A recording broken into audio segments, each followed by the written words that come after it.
Capítulo 75, Verbos, tempos e modos verbais, verbos pronominais. 10.12. Verbos, tempos e modos verbais, verbos pronominais. A língua portuguesa é rica e complexa, e uma das suas partes mais desafiadoras é o estudo dos verbos.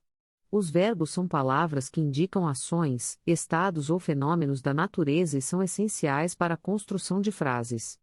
Neste capítulo, vamos focar nos verbos pronominais e nos tempos e modos verbais. Verbos pronominais. Os verbos pronominais são uma classe de verbos que são sempre acompanhados de um pronome oblíquo. Eles podem ser reflexivos, recíprocos ou enfáticos. Os verbos reflexivos indicam que a ação recai sobre o próprio sujeito.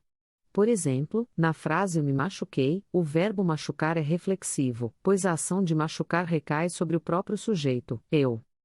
Os verbos recíprocos indicam uma ação que é realizada por duas ou mais pessoas e que recai sobre todas elas.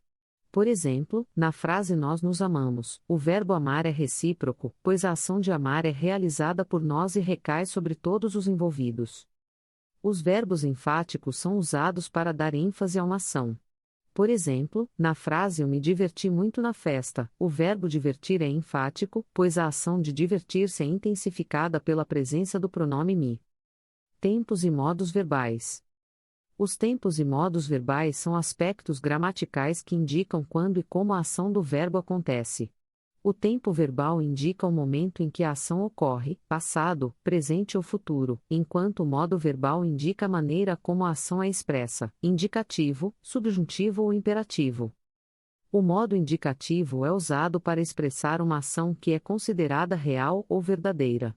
Por exemplo, na frase eu estudo para o Enem, o verbo estudar está no modo indicativo, pois expressa uma ação que é considerada real. O modo subjuntivo é usado para expressar uma ação que é considerada hipotética ou incerta. Por exemplo, na frase se eu estudasse mais, passaria no Enem, o verbo estudar está no modo subjuntivo, pois expressa uma ação que é considerada incerta. O modo imperativo é usado para expressar uma ordem ou um pedido. Por exemplo, na frase estude para o Enem, o verbo estudar está no modo imperativo, pois expressa uma ordem. Os tempos verbais são divididos em simples e compostos. Os tempos simples expressam a ação em um único momento, enquanto os tempos compostos expressam a ação em mais de um momento. Por exemplo, no tempo presente simples, diríamos eu estudo, enquanto no tempo presente composto, diríamos eu tenho estudado.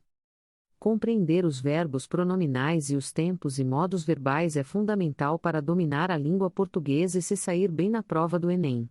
Portanto, continue estudando e praticando para aprimorar suas habilidades linguísticas.